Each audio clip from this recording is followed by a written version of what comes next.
your right. Very nice group. Yes.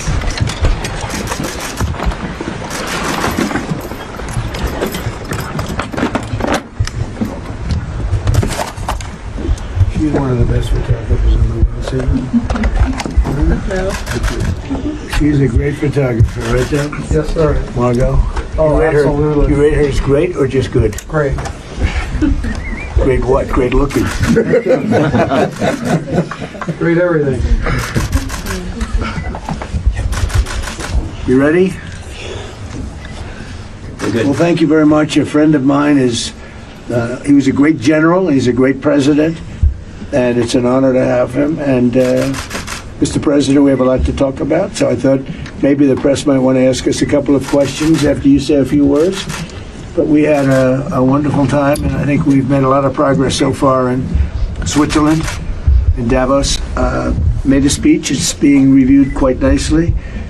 And we have a fantastic relationship with Egypt, and the president will call and ask for things, and we always are able to work it out. But the relationship's been very strong right from the beginning, from years ago. So I want to thank you very much. Please. اسمح لي فخامة الرئيس ان انا في البداية بشكرك على اتاحة الفرصة ان انا لهذه المقابلة، وان انا بهنيك على عام كامل من الانجازات تحقق في فترة ولايتك الثانية.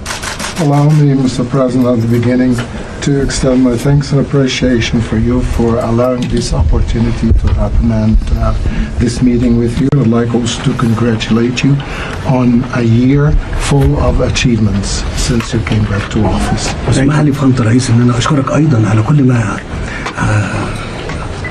حققت فيما يخص ملف من اصعب الملفات اللي مرت على المنطقة، هو ملف غزة.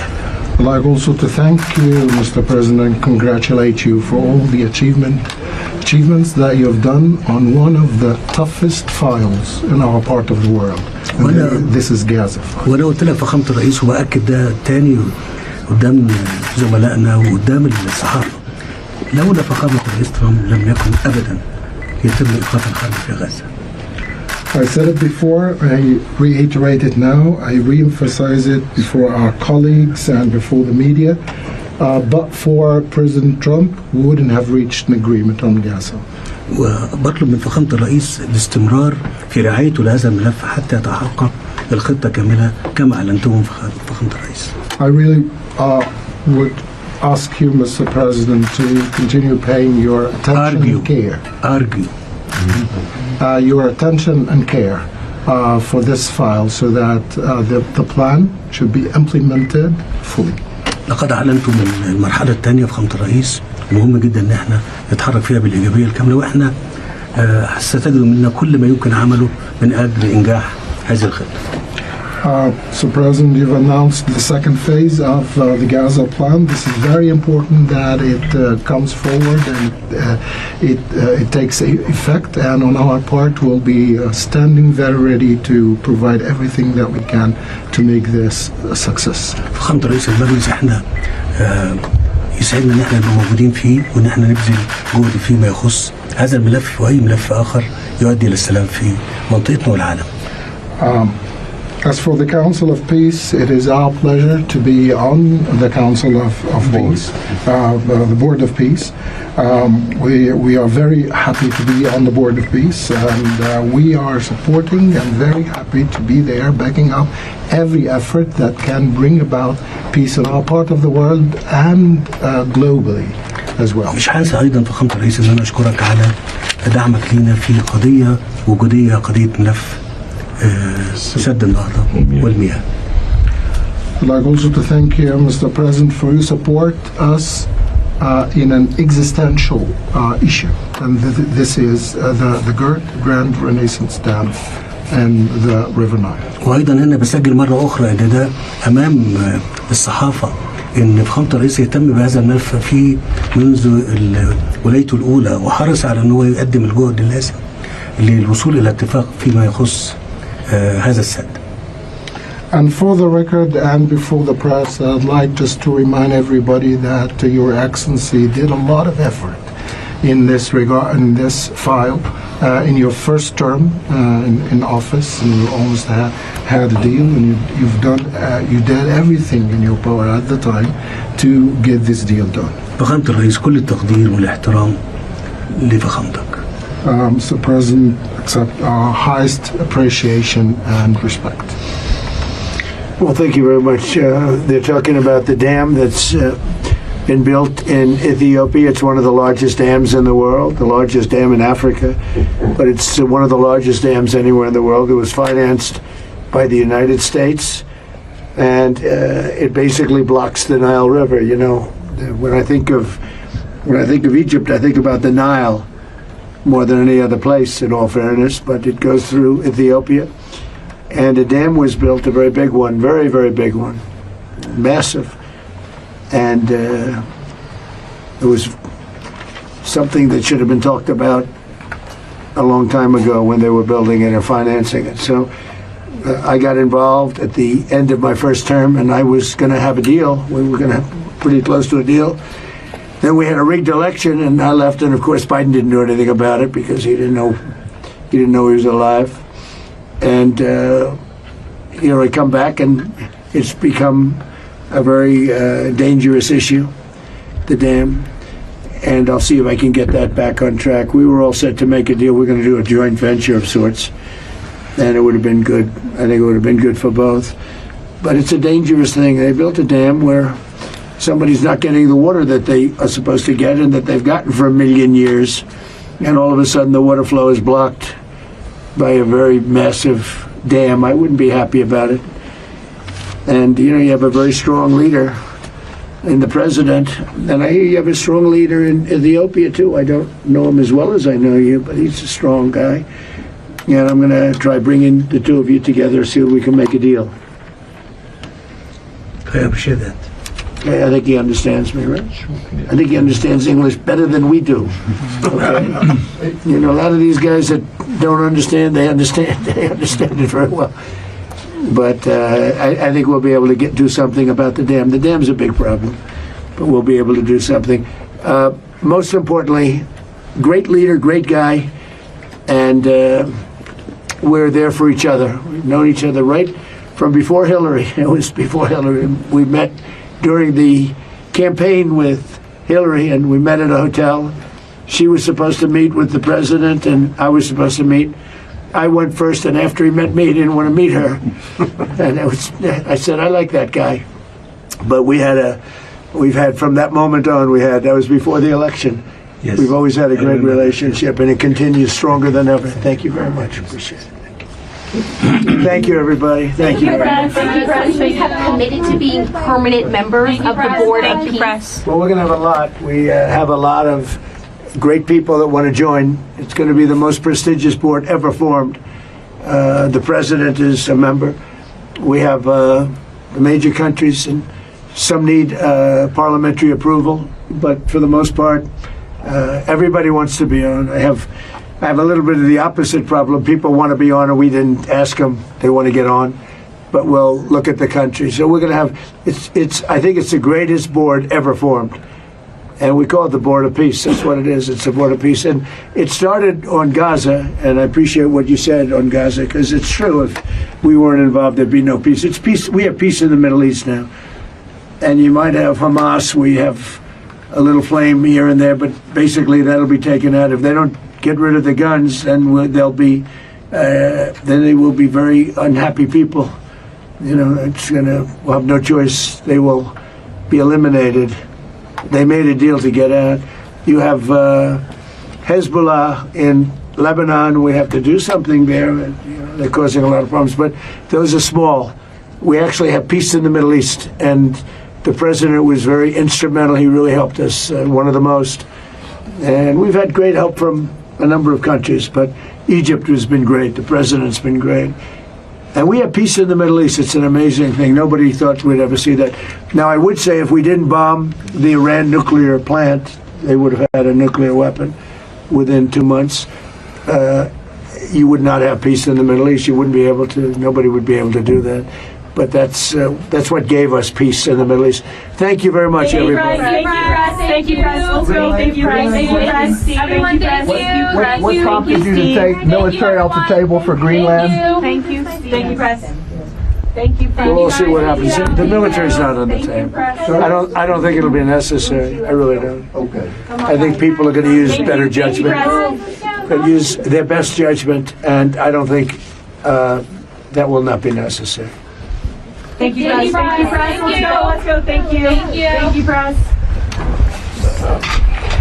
Thank you very much. Thank you, sir. Thank you, press. Let's go. So my wife went to see the pyramids.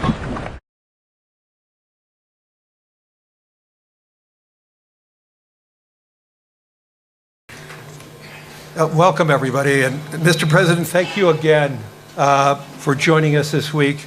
I know your schedule's crazy, and it was very meaningful for the World Economic Forum and everyone else that you took the time to be here in your busy schedule. I want to just talk about these gatherings. They're sometimes known for papering over differences with a lot of air kisses, platitudes, jargon. But I don't think anyone could say about that this year. More than at any other World Economic Forum annual meeting I've attended, there's been less effort to pretend. And I think we can all agree there's more of a willingness for people to listen. Even when your values and your views clash, we're having conversations, even when conversations are uncomfortable. And hopefully through those conversations, we have better, deeper, more sincere understandings. So it's about a dialogue, and dialogues doesn't necessarily lead to agreement. But it's the first step towards understanding, and sometimes, importantly, towards movement and resolution. It may be unfashionable to be an optimist about disagreements discussed this week, but the most enduring disagreements appear unresolvable right up until the last moment, and they're resolved. Mr. President, thank you for recognizing that the World Economic Forum is a place where we can have hard questions that can be debated, and where difficult problems can at least be confronted together. And we're grateful that you added your voice, and a needed voice, to the conversation today and again this evening. Mr. President, thank you again for being here. I think you can see by the audience, they're thrilled. And we look forward to hearing from you.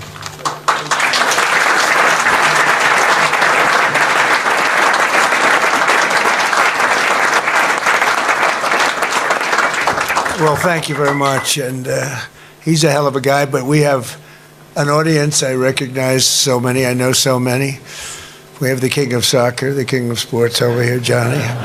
When you have Johnny, and I heard I just got a report on the sales of tickets. There's never been anything like it, so that's good. You're going to break every record.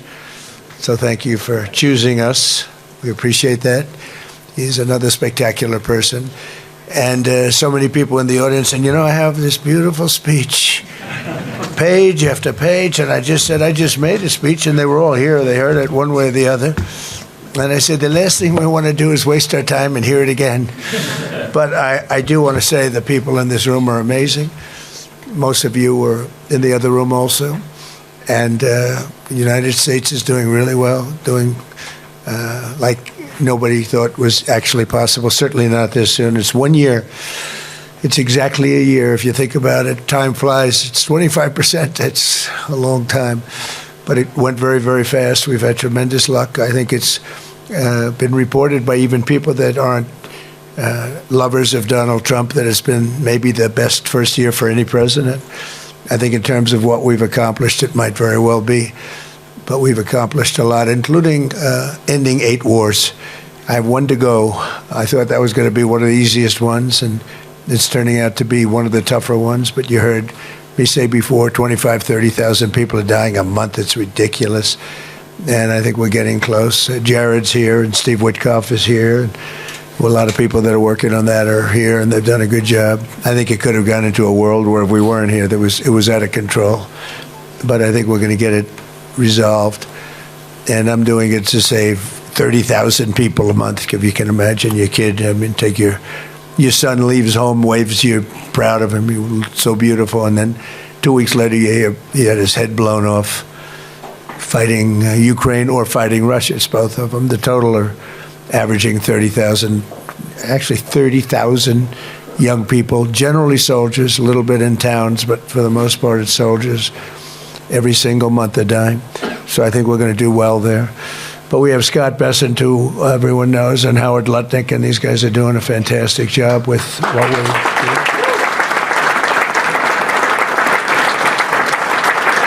They were both recommended by many of the people in this room. I said, what do you think of Scott? Oh, he's fantastic. What do you think of Howard? Very different types. I would say these are two exact opposites. And I like that. I like that. They are the exact opposite. You know, I never thought of it that way. I'm just saying that I'm looking at you two. You are in every way, but they're tremendously talented people and very successful people. And I like bringing successful people in because there's a reason for success. It's one of the reasons that we've had such success. You know, we took over a country with a border that was a disaster where millions of people were coming in. Millions of people were coming in every single week. I mean, literally a week would have millions of people, and and they weren't vetted.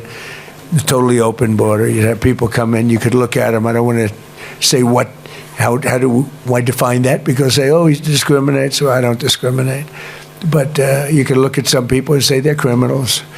And we took in tremendous numbers of murderers, drug dealers, mental institution, insane asylum people that were in insane asylum institutions for the mentally ill and dangerous, very dangerous. They dumped them into our country like we were dirt, and we're doing a great job of getting them out. But it's it takes a lot of time, a lot of effort, and it's a nasty business too. But if they were bad someplace else, they're going to be bad here. If they killed people in their country, whether it was Venezuela or the Congo or any of the countries where they came. In the Congo, they emptied out their jails into our country. In Venezuela, they did the same thing, and in many other countries, they did the same thing. So when you read all these stories about ICE, you'll understand they're doing a hell of a job, because we can't have those people in our country, and we're getting them out. But we're doing numbers in terms of people investing in the United States like we've never had before. And I guess it's because of November 5th, the election. But the election gave us a view, and it's a view on tariffs to protect our country, because our country is being plucked like you pluck a chicken. Our country was being plucked, and it wasn't good. And you can only take so much of it. And we've changed it around very quickly, and we'll have, Scott, I'd say $600 billion worth of tariff money coming in, and I think we're going to have maybe more than that. By next year, it'll be much more than that. That's not including the countries and companies, because we have countries coming over and building, but we have companies, great companies coming in. Apple is spending $650 billion. I mean, it's so many. One just announced $10 billion. Toyota, I met Mr. Toyota in Japan. So what's your name? Toyota. I said, oh, do you own the car company? Yes, 92%. I said, you didn't have to be that specific. But I said, you're rich. Yes, I'm rich.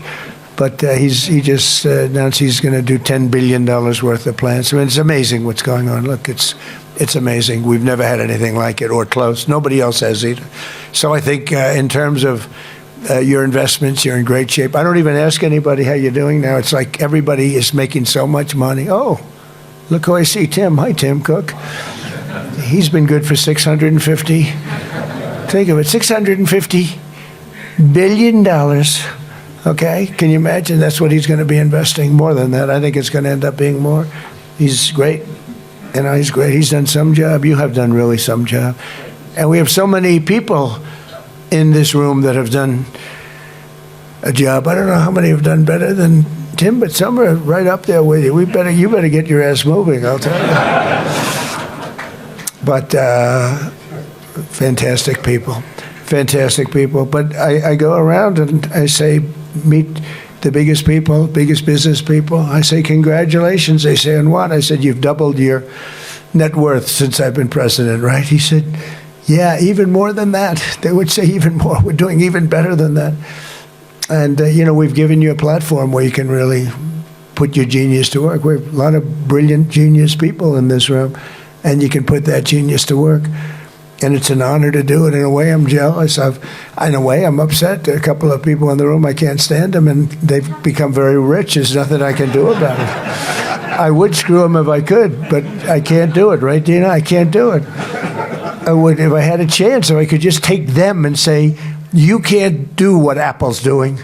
But you're not allowed to do that, Newt Gingrich, right? We can't do it. But I would love to do it, really. It's one of those things. But everybody's making a lot of money, and everybody's investing money in the United States, and our jobs are through the roof. And I made a statement the other day, thank goodness for robots, because we're never going to have enough people to run all these places that are being built. And I think robots are actually going to be a very big business. I think it's going to be surprisingly big, but I think we're going to need it. We're going to need it. So we have a country that's becoming very safe. We had the best crime numbers that we've had ever in recorded history. Perhaps they were better 100 years ago, I'm not sure, but the recorded history is 67 years, and in 67 years they had the best numbers, and that's despite having a lot of people in the country that shouldn't be here, that we're getting out. But we've got tough law enforcement, smart law enforcement, and patriotic law enforcement. They've been amazing. One example is Washington, D.C. You couldn't walk down the street in Washington. You get mugged, you get killed. They were losing 100 people. Think of it, 100 people a year, and dead. You call up the parents. They come in from Iowa. They come in from Indiana to see the Washington Monument, and they end up being killed. It's not happening anymore. And I said in the other room, people are going to dinner. They're meeting their wives in the middle of the street, and they're walking across the street to have dinner. New restaurants are being built at records that nobody's ever seen. They were closing. We lost half of the restaurants in the last 4 years during the Biden administration. Now they're all opening again. I even went to have a dinner just to show, I guess, to make a point. I went to a restaurant in Washington. I walked right down the middle of the street. I wouldn't say that Secret Service was thrilled, but if I did it a year before, believe me, it wouldn't work. Here's my other friend, Hussein. How are you? Okay? Are you good? Boy, you got a lot of good people here. This is a very good place. But so it's amazing what's happened there. Memphis is amazing. When you go to Louisiana, what we've done there has been incredible. Always much more helpful if we could have a little participation. In the case of Louisiana, we have Jeff Landry, the governor, Republican governor. We have a couple of Democrat governors. We have a couple of Democrat mayors who very quietly are begging us for help, and we're making them all look very good. But I would do it. If I were a Democrat, if I were a mayor or a governor, I'd be saying, Mr. Trump, could you quietly come over here and would you do this, President, for me? Send about 1,000 troops in here. And we do it fast, and we get rid of the criminals, and it's amazing how effective. I didn't campaign on this. I campaigned on law and order, but I didn't know it would be this type of law and order. But the cities, some of these cities, we've lost these cities, and we're bringing it back, and we're bringing it back quickly. Washington took us literally 6 weeks to make it safe, and 8 weeks to make it really safe, and now it's really safe. And I don't know, some people disagree, but I like seeing those big, strong soldiers. We won in the Supreme Court a very important case, merit. Our country was built on merit, and then all of a sudden we got away from that, and people with A averages and high college boards and everything were not able to get into colleges, and people that had C averages and low college boards were getting in. And, it's not fair, but our country is based on merit. The whole concept and the whole system only works on merit. It doesn't work on anything else. And our military works now on merit. And when you see the soldiers in the street in Washington or in Memphis or in New Orleans or in some of these places, including Chicago, we have crime down in Chicago, despite the fact that we have an idiot governor and a mayor very low IQ person. He's a low IQ person. And it's amazing. You have these wonderful, beautiful black women with Make America Great Again, MAGA caps on. They're all over Chicago. They want MAGA to come in. And we went in a pretty quiet way as opposed to the way we did it in Minnesota. You know, in Minnesota, we took out over 10,000 hardline criminals, people with big convictions that came in here that shouldn't be here, brought them back to countries. In some cases, we bring them to jails because if you bring them back to the country, they'll find a way, despite the strong borders, they'll find a way in, because a lot of them are really evil, but they're not stupid. So we're doing a real job. The country's the hottest country anywhere in the world, the best place to invest. The great big beautiful bill is incredible. You get that 1 year deduction, you build something and you take the whole thing down. And I always said that's what made my first term so successful, because I mean, people were buying things that, I have a friend bought an airplane. He never used it. He just bought it. He said, I deducted it. He's on the plane. I think he's got, Steve, you could buy it. He's got about 4 hours on the plane. It's been 3 years. I think he's got to be a great plane to buy, actually, because he'll never use it. But it really spurred people to do things and do projects that they really would have delayed or held. And the beautiful thing about the great big beautiful bill, the one that we just did, is over there you had a 2-year window to do it. Now we have a 10-year window, which I hate to tell you because people will take their time. So in one way, I didn't want that. I call that not good, but it is good ultimately. Think of it, it gives me a chance to use it if and when I ever get out of this position. There's a big question. It gives me a chance to use it. Otherwise, I'd be precluded. That would be terrible, right? But it's 10 years, but you're able to, you build something, you build a factory, you write the whole thing off 1 year. Nobody's ever thought that was possible. It was always 38, sometimes 40, sometimes 41 years. You know, you get a little here, a little there, nothing. You write it all up. So it's been really amazing. And you are the people that made it happen, really. Largely it's you and a group of others, not a lot more. I mean, the people here, I guess because of Larry, the people that came to this event, it's really incredible. I wasn't sure how it was going to turn out. We had somebody, as you know, that ran it for many, many years, and I'm not sure what happened there, but I figured, well, that's all right. They had a hell of a run in Davos. Then I heard Larry was taking it over, more or less, and he called me. He said, would you do me a favor? Would you be there? And we've had some great business dealings together, and he's great. He's one of you. He's one of the greats, and it was an honor. We had a good speech. We got great reviews. I can't believe it. We got good reviews in that speech. Usually they say he's a horrible dictator type person. I'm a dictator, but sometimes you need a dictator. But they didn't say that in this case. And no, it's common sense. It's all based on common sense. You know, it's not conservative or liberal or anything else. It's mostly, I'd say 95% common sense, and that's what we have. So I just want to thank everybody for being here. It's such an honor. And if we can ever help, you're going to let me know. And I have a pretty direct line. Marco Rubio's here, too. He's done a fantastic job as Secretary of State. He'll go down as maybe the best Secretary of State if he keeps going like he's going. That's a big question. I don't know that he will, but for the first year, he's right. He's headed to the top. And I just want to thank everybody very much for being here. Thank you very much. Take care of yourselves. Thank you.